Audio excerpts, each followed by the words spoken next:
Assalamualaikum warahmatullahi wabarakatuh. Kami dari kelompok 2 akan memaparkan jawaban dari soal yang telah kami diskusikan.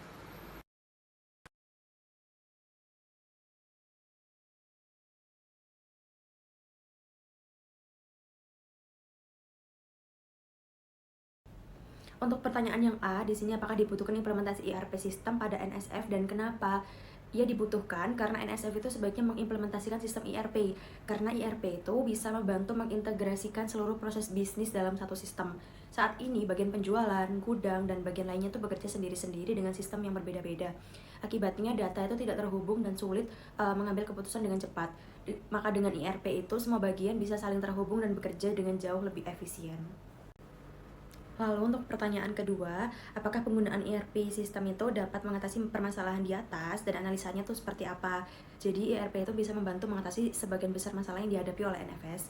ERP itu juga menggantikan pencatatan manual dan spreadsheet dengan sistem otomatis yang terhubung langsung antara penjual dan juga gudang. Sehingga data itu bisa diakses secara real time. Sistem ini tuh juga membantu mencatat dan menganalisis hasil promosi serta diskon. Jadi manajemen itu bisa menilai apakah sistem tersebut efektif atau tidak. Nah, dengan data penjualan dan distribusi yang akurat, ERP itu juga memudahkan perencanaan permintaan agar tidak terjadi kekurangan atau kelebihan stok. Selain itu, ERP itu juga dapat mengatur rute dan jadwal pengiriman yang lebih efisien untuk menekan biaya logistik. Dan ERP juga membantu perusahaan dalam menghadapi permintaan distributor yang naik turun dengan menyediakan data tren atau histori, sehingga strategi penyimpanan stok itu bisa lebih tepat. Lalu untuk pertanyaan yang C, apa saja tantangan yang akan dihadapi perusahaan jika mengimplementasikan ERP sistem dan gimana cara mengatasinya?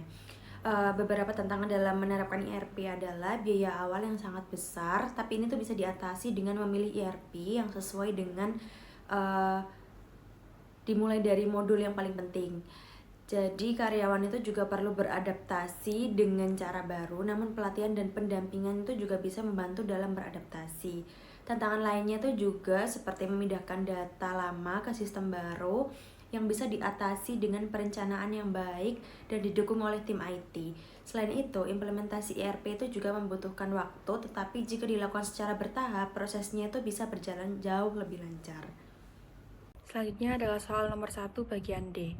Bagaimana alur integrasi antara Supply Chain Management dan Customer Relationship Management dengan Enterprise Resource Planning yang diimplementasikan dapat meningkatkan efisiensi dan efektivitas proses bisnis. Jadi, integrasi antara SCM dan CRM dengan ERP itu dapat secara signifikan meningkatkan efisiensi dan efektivitas operasional Nusantara Snack Food sendiri. Lalu mereka itu ada alur dan manfaat integrasinya, di mana dibagi menjadi 3 bagian. Yang pertama ada integrasi supply chain management ke ERP. Di sini juga ada 3 alur. Yang pertama perencanaan permintaan yang lebih akurat. Jadi data historis penjualan dari seluruh saluran itu baik penjualan langsung, melalui distributor maupun secara daring itu dapat dianalisis untuk memperkirakan kebutuhan produksi dan juga distribusi secara lebih tepat. Yang kedua itu ada pengelolaan stok secara otomatis. Jadi setiap transaksi penjualan itu akan langsung tercatat dalam sistem dan data stok akan diperbarui secara real time. Di mana hal ini tuh menggantikan pencatatan manual seperti kartu stok di gudang serta mengurangi risiko kekurangan ataupun kelebihan stok. Lalu yang ketiga ada pengiriman dan distributor lebih efisien.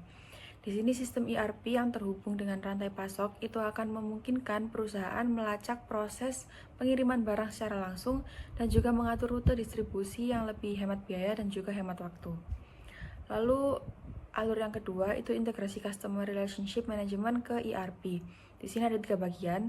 Yang pertama, data pelanggan terpusat, di mana informasi lengkap mengenai pelanggan seperti riwayat pembelian, preferensi produk, serta respon terhadap promosi disimpan dalam satu sistem. Nah, ini tuh memungkinkan tim pemasaran membuat strategi promosi yang lebih efektif dan juga sesuai target. Lalu yang kedua ada peningkatan layanan pelanggan. Di sini tuh berbagai keluhan pelanggan, permintaan khusus, ataupun layanan purna jual itu dapat ditindaklanjuti dengan cepat karena data pelanggan sudah tersedia di sistem. Lalu yang ketiga, evaluasi efektivitas promosi. Jadi dengan integrasi ke ERP sendiri, perusahaan itu bisa menghitung dampak promosi dan juga diskon terhadap keuntungan secara menyeluruh. Sehingga promosi yang tidak menguntungkan itu bisa dihentikan ataupun diperbaiki atau dievaluasi. Lalu alur yang ketiga itu ada hasil dan integrasi. Jadi di hasil dan integrasi ini terdapat 4 hasil, yaitu meningkatkan koordinasi antar divisi, mengurangi pekerjaan manual yang berulang, mempercepat pengambilan keputusan berbasis data, serta meningkatkan kepuasan pelanggan dan efisiensi operasional. Berikutnya masih di soal nomor 1 bagian E. Apakah model penjualan yang saat ini dilakukan oleh Nusantara Snack Foods dapat membantu dalam meningkatkan pemasaran mereka? Mengapa? Jadi Nusantara Snack Foods sendiri itu melakukan model penjualan campuran atau hybrid, di mana itu melalui 3 bagian. Yang pertama, penjualan langsung ke pelanggan, yang kedua penjualan melalui distributor pihak ketiga, dan yang ketiga penjualan daring melalui platform digital untuk konsumen akhir, business to customer maupun untuk mitra bisnis itu business to business. Nah, model penjualan campuran hybrid ini dapat membantu Nusantara Snack Foods untuk meningkatkan efektivitas pemasaran. Jadi itu juga ada alasannya sebagai berikut. Yang pertama itu meningkatkan jangkauan pasar. Dengan berbagai saluran penjualan, produk Nusantara Snack Foods ini bisa menjangkau pelanggan di berbagai lokasi, baik di kota besar maupun daerah terpencil, baik pelanggan individu maupun mitra bisnis seperti toko kelontong ataupun supermarket. Yang kedua, itu bisa mengurangi ketergantungan pada satu saluran. Jadi jika satu saluran mengalami gangguan, misalnya distributor mengalami keterlambatan, perusahaan itu masih bisa mengandalkan saluran lainnya seperti penjualan daring tadi. Lalu alasan yang ketiga, itu menyesuaikan dengan preferensi pelanggan.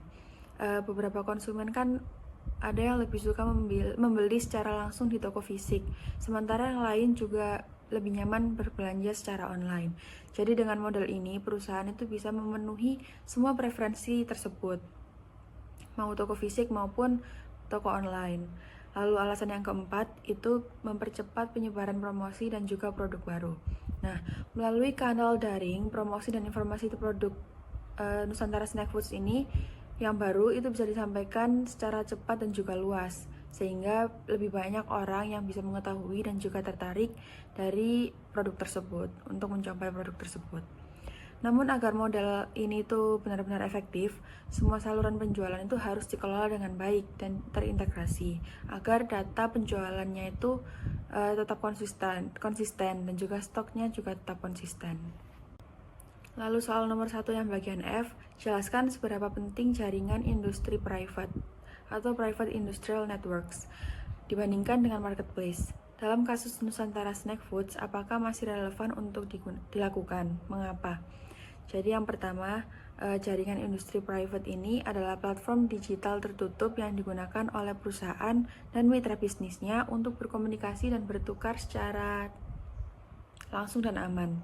Misalnya, produsen makanan itu dapat terhubung langsung dengan pemasok bahan baku dan distributor untuk mengatur jadwal pengiriman, permintaan, dan juga produksi.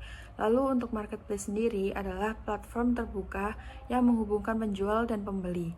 Contohnya itu seperti Tokopedia, Shopee, ataupun Bukalapak yang digunakan untuk menjual produk langsung kepada konsumen. Nah, jaringan industri private ini lebih penting dalam konteks operasional dan kolaborasi bisnis jangka panjang. Kenapa? Karena ada beberapa alasannya. Yang pertama, memungkinkan pertukaran informasi secara real time antara produsen, distributor, dan juga pemasok. Yang kedua, mengurangi ketidaksesuaian dalam permintaan dan pasokan yang dapat menyebabkan penumpukan stok. Yang ketiga, mempercepat proses pengadaan dan juga produksi berdasarkan kebutuhan yang lebih akurat. Lalu yang keempat, meningkatkan efisiensi dan juga menurunkan biaya logistik. Nah, untuk relevansi untuk Nusantara Snack Foods ini, jaringan industri private itu lebih penting untuk mengatasi fluktuasi permintaan distributor, mengurangi stok berlebih, dan juga menekan biaya logistik melalui koordinasi yang lebih baik. Lalu untuk marketplace-nya itu tetap penting untuk menjangkau konsumen langsung, serta sebagai sarana promosi dan juga penjualan digital yang lebih efisien. Jadi kesimpulannya itu, Nusantara Snack Food itu perlu memakai keduanya secara seimbang. Selanjutnya, bagaimana hubungan antara e-commerce dengan SCM dan CRM dapat berguna bagi pengambilan keputusan manajemen NSF. E-commerce menghasilkan data transaksi dan perilaku konsumen yang sangat bermanfaat bagi CRM dan SCM. Data ini dapat digunakan oleh CRM untuk memahami preferensi pelanggan dan merancang strategi pemasaran yang lebih personal. Sementara itu, SCM dapat menggunakan permintaan data dari e-commerce untuk merencanakan produksi dan distribusi secara lebih akurat. Ketika e-commerce, SCM, dan CRM bekerja secara terintegrasi, manajemen NSF dapat mengambil keputusan yang lebih cepat, tepat, dan berdasarkan data nyata, baik dalam hal strategi pemasaran, produksi, sehingga pelayanan pelanggan.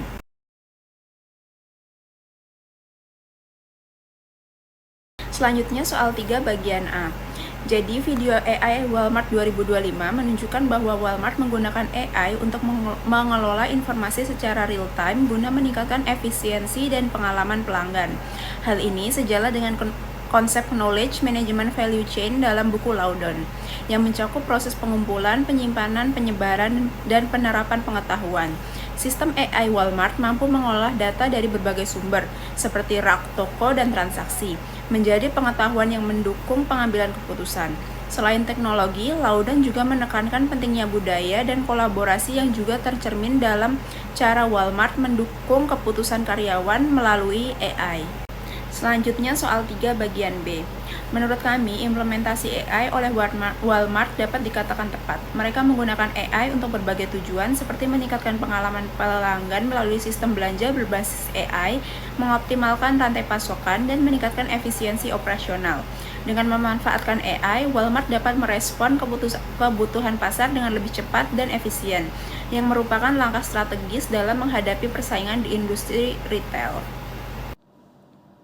Selanjutnya saya akan menjawab soal nomor 2C, yaitu soalnya adalah analisa dan jelaskan pengembangan AI tersebut, apakah akan berhubungan dengan efisiensi proses bisnis, dan bagaimana hubungannya dengan konsep SCM dan CRM. Jadi untuk jawabannya sendiri, yaitu pengembangan Artificial Intelligence atau AI berkontribusi besar dalam meningkatkan efisiensi proses bisnis melalui otomatisasi tugas rutin, prediksi permintaan, serta pengelolaan inventaris dan logistik secara real-time. Dalam konteks supply chain management atau SCM, AI membantu meramalkan permintaan, mengoptimalkan distribusi, dan mengurangi biaya operasional. Sementara dalam customer relationship management atau CRM, AI memungkinkan personalisasi layanan menggunakan chatbot 24/7 serta analisis sentimen pelanggan untuk meningkatkan kepuasan dan loyalitas. Integrasi AI dalam SCM dan CRM memungkinkan respons yang lebih cepat terhadap perubahan pasar, penyesuaian produksi berdasarkan data pelanggan, dan pengambilan keputusan yang lebih akurat berbasis data, sehingga mendorong efisiensi dan daya saing bisnis secara menyeluruh.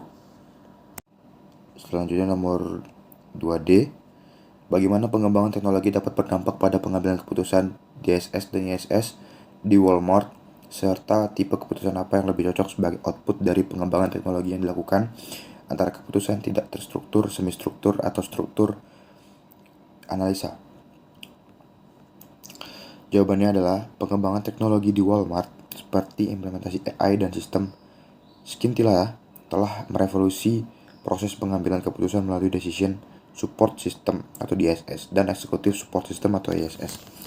AI digunakan untuk menganalisis data besar secara real-time yang memungkinkan prediksi permintaan, optimasi inventaris, dan penyesuaian harga yang lebih akurat. Sistem ISS mendukung keputusan semi-terstruktur seperti penentuan stok dan promosi. Sementara ISS membantu eksekutif dalam mengambil keputusan strategis berdasarkan analisis data yang kompleks. Dengan demikian, tipe keputusan yang paling cocok sebagai output dari perkembangan teknologi ini adalah keputusan semi-terstruktur, karena memerlukan kombinasi data historis dan intuisi manajerial untuk mencapai hasil yang optimal.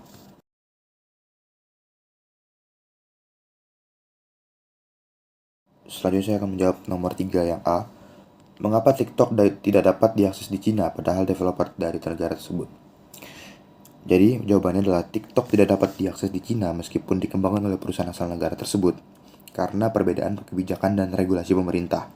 Sebagai gantinya, masyarakat Cina menggunakan Douyin, versi domestik dari TikTok yang dirancang khusus untuk mematuhi aturan ketat sponsor internet di Cina. Douyin beroperasi dengan kontrol konten yang lebih ketat sesuai dengan kebijakan pemerintah. Sementara TikTok versi internasional dianggap terlalu bebas untuk standar domestik Cina. Langkah ini mencerminkan pendekatan dualisme digital Cina, di mana aplikasi global seperti TikTok digunakan untuk memperluas pengaruh budaya dan teknologi ke luar negeri, sementara versi domestiknya Douyin dikendalikan ketat untuk menjaga stabilitas sosial dan politik di dalam negeri. Soal selanjutnya, apakah perbedaan antara TikTok dan Douyin dapat berdampak pada bisnis internasional perusahaan? Jawabannya iya, perbedaan antara TikTok dan Douyin dapat berdampak signifikan pada bisnis internasional ByteDance. Douyin sendiri memiliki fitur e-commerce yang lebih matang dan integrasi yang kuat dengan platform digital lain di China, seperti WeChat dan Alipay, yang dimana hal itu tuh memungkinkan transaksi langsung dalam aplikasi. Sementara itu, TikTok masih dalam tahap pengembangan fitur e-commerce di pasar internasional.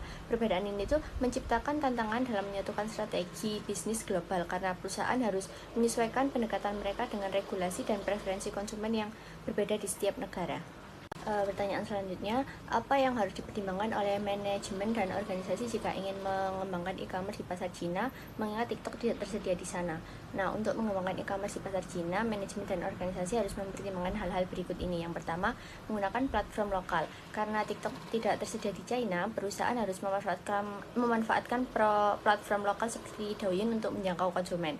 Douyin sendiri itu memiliki fitur e-commerce yang memungkinkan pengguna untuk membeli produk langsung dari aplikasinya. Kemudian, memahami regulasi lokal. China memiliki regulasi ketat terkait konten dan data pribadi. Perusahaan harus memastikan bahwa mereka ini mematuhi peraturan yang berlaku, termasuk kebijakan sensor dan perlindungan data. Kemudian yang ketiga, menyesuaikan konten dengan budaya lokal. Konten yang disajikan itu harus sesuai dengan nilai-nilai dan preferensi konsumen Cina. Douyin misalnya lebih menekankan pada konten edukatif dan gaya hidup yang sesuai dengan norma sosial setempat. Kemudian yang keempat, ada kolaborasi dengan influencer lokal. Nah, dengan cara bekerja sama dengan key opinion leaders atau KOLs atau influencer lokal dapat membantu dan mempromosikan produk dan membangun kepercayaan konsumen. Kemudian yang kelima, ada integrasi dengan sistem pembayaran lokal. Mengintegrasikan metode pembayaran yang umum digunakan di China seperti Alipay dan WeChat Pay akan memudahkan transaksi dan meningkatkan konversi penjualan. Nah, dengan mempertimbangkan faktor-faktor di atas tadi itu, perusahaan dapat merancang strategi e-commerce yang efektif dan sesuai dengan karakteristik pasar yang ada di China. Sekian dari kelompok kami, kurang lebihnya mohon maaf. Wassalamualaikum warahmatullahi wabarakatuh.